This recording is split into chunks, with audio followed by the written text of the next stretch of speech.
Assalamualaikum warahmatullahi wabarakatuh. Perkenalkan, nama saya Mira Rizky Ramadhani. Saya dari kelas 8F, absen 6.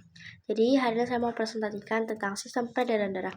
Oh iya, kita lupa dengan yang diajarkan Bu Lina, yaitu selamat pagi, selamat belajar IPA lagi. Nah, kita udah lama gak mendengar dengan kata itu ya. Jadi ya kita bisa mendengar lagi karena saya udah hafal. Oke, jadi kita langsung aja ke struktur dan fungsi organ-organ sistem peredaran darah. Yang pertama, jantung. Jantung berfungsi untuk memompa darah ke seluruh tubuh melalui pembuluh darah. Nah, tanpa jantung, darah tidak bisa beredar dan nutrisi yang kalian makan tidak mampu diedarkan ke seluruh tubuh kalian. Nah, jantung memiliki 4, yaitu 2 serambi dan 2 bilik. Nah, serambi atau yang disebut dengan atrium berfungsi untuk memompa darah ke dalam jantung.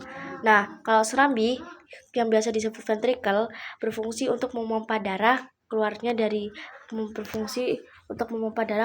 jantung. Nah, bagaimana cara jantung bekerja?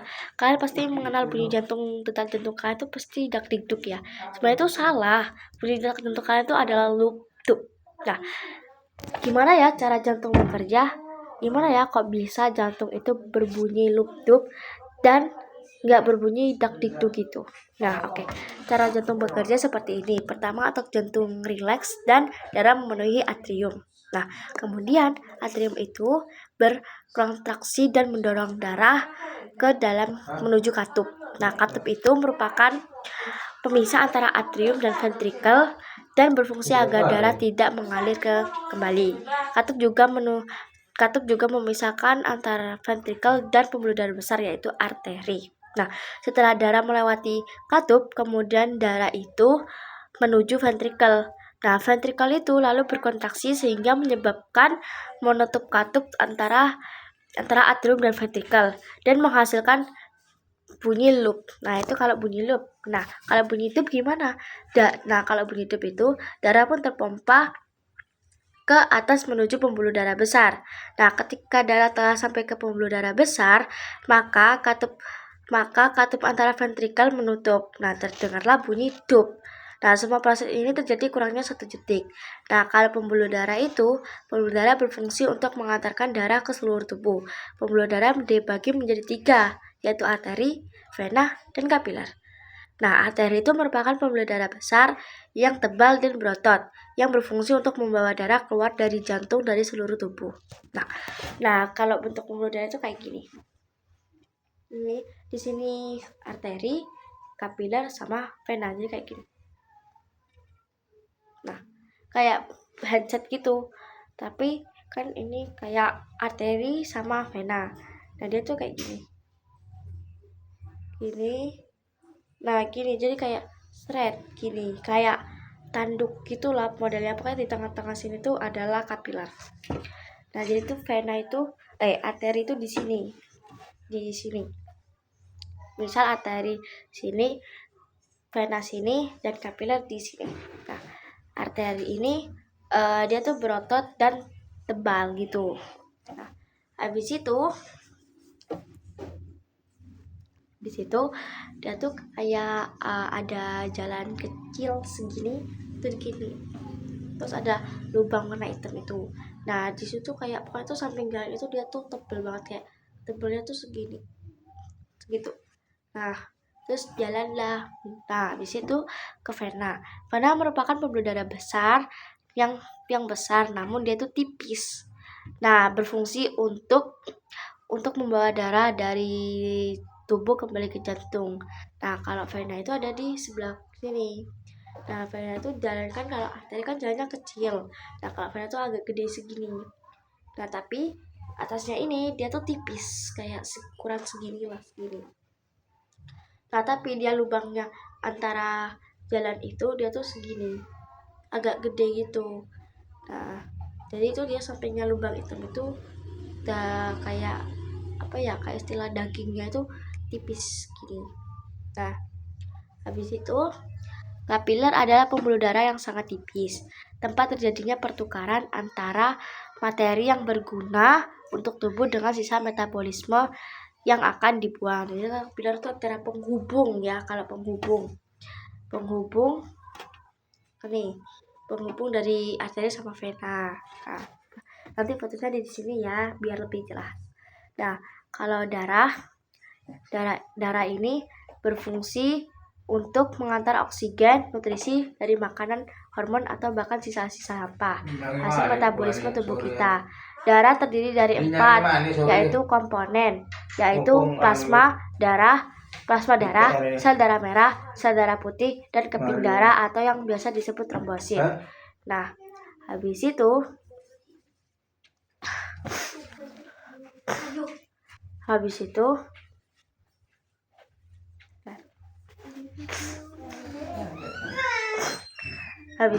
plasma darah itu sekitar 55% dari darah adalah plasma.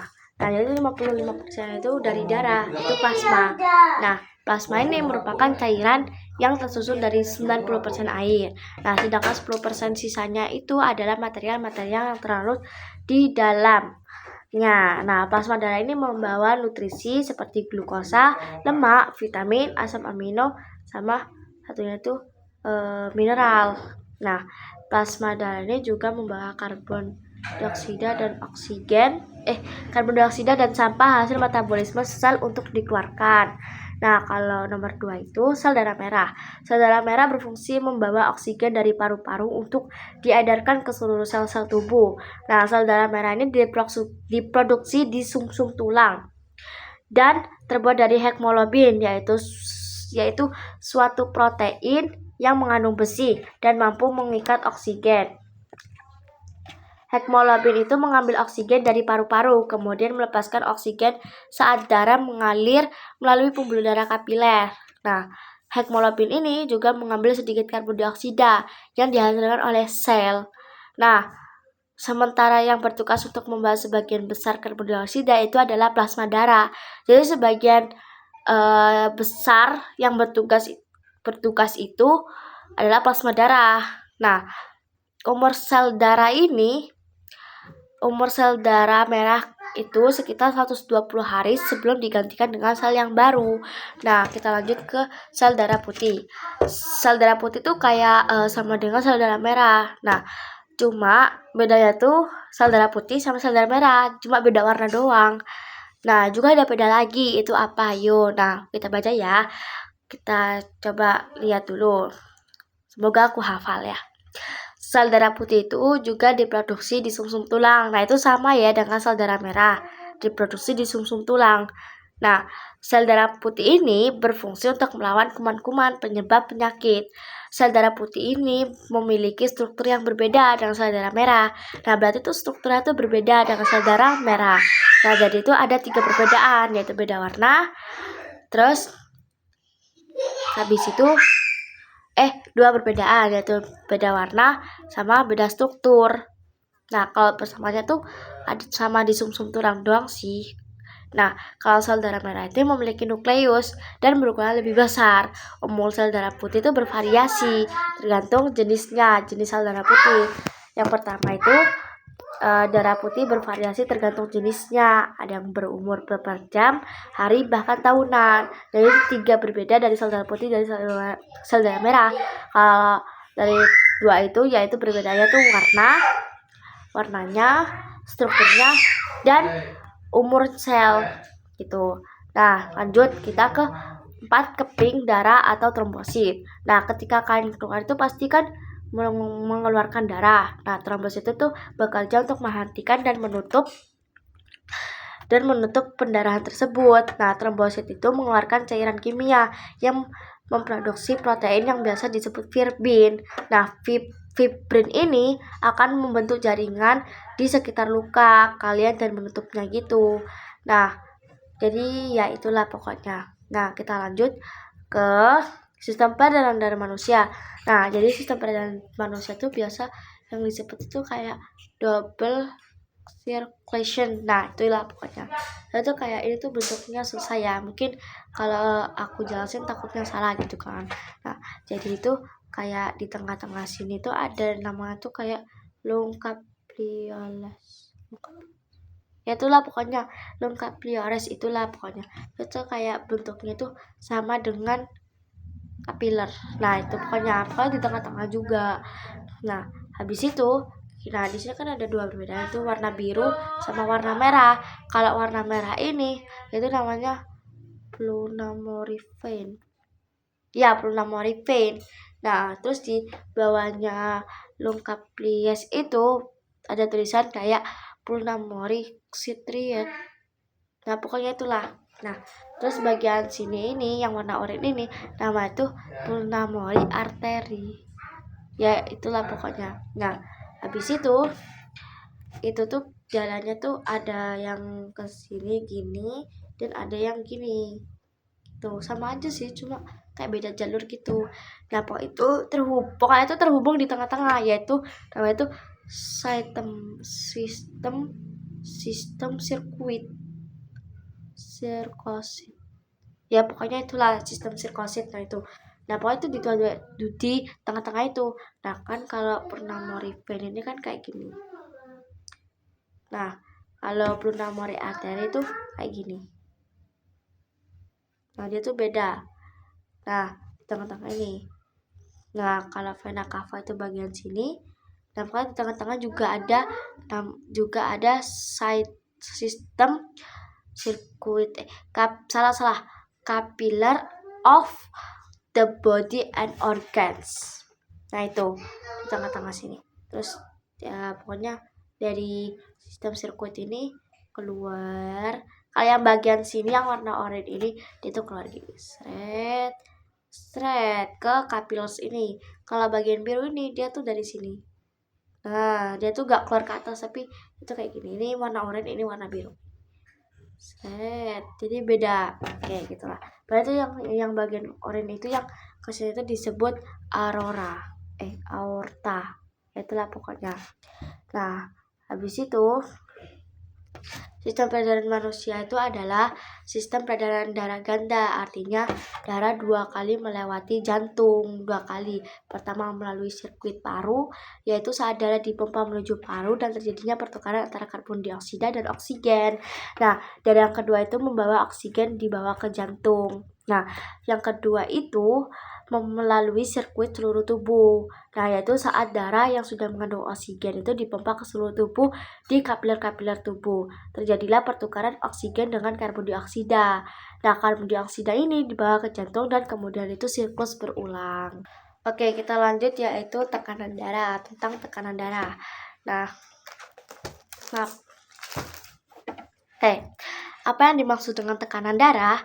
Nah, ketika kalian sedang sakit itu, kan dokter kan pasti memeriksa darah. Nah, yaitu tekanan darah itu adalah perhitungan ketika ventrikel berkontraksi untuk memompa darah ke atas dan ketika ventrikel dalam